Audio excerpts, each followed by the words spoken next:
السلام عليكم ورحمة الله وبركاته، متابعينا الكرام وين ما كنتوا تكونون، مساكم الله بالخير أو صبحكم الله بالخير، كل على وقته. السلام عليكم ورحمة الله وبركاته.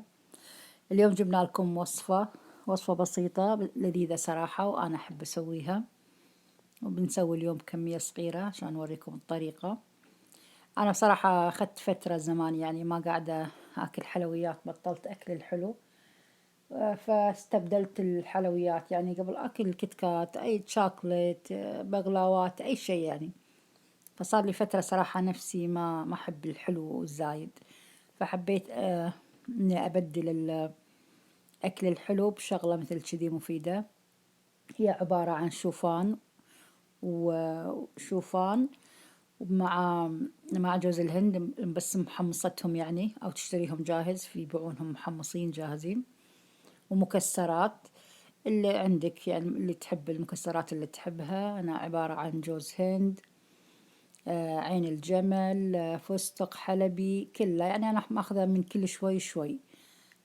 بس هذه إنك تحطهم مع بعض وتضيف عليهم العسل فقط لا غير، وتخليهم يعني لثاني يوم تبلش تاخذ لك قفشة، يعني ملعقة تاكل منها. صراحة طيبة وايد ولذيذة ومفيدة، أصلا صحية حق الجسم.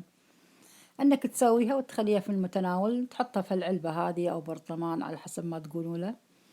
العلبة هذه القزاز حلوة كذي ومضغوطة، تسكرها وتخليها وبس.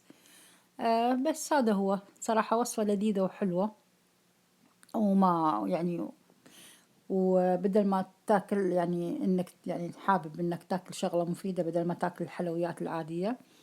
فهاي الشغلة بسيطة. شوف شكلها ما شاء الله روعة وحلو. أنا ما كثرت العسل عليها، العسل طبعا هذه نوعية يعني صحية وكويسة أصلية. ما كثرت عليها، ما حطيت يعني كمية كبيرة من العسل، لأن بس حابة يكون على قد يعني تكون بس فيها، إنه ما يكون طالع يعني يكون مليانة العلبة. فحطيت فيها وبس.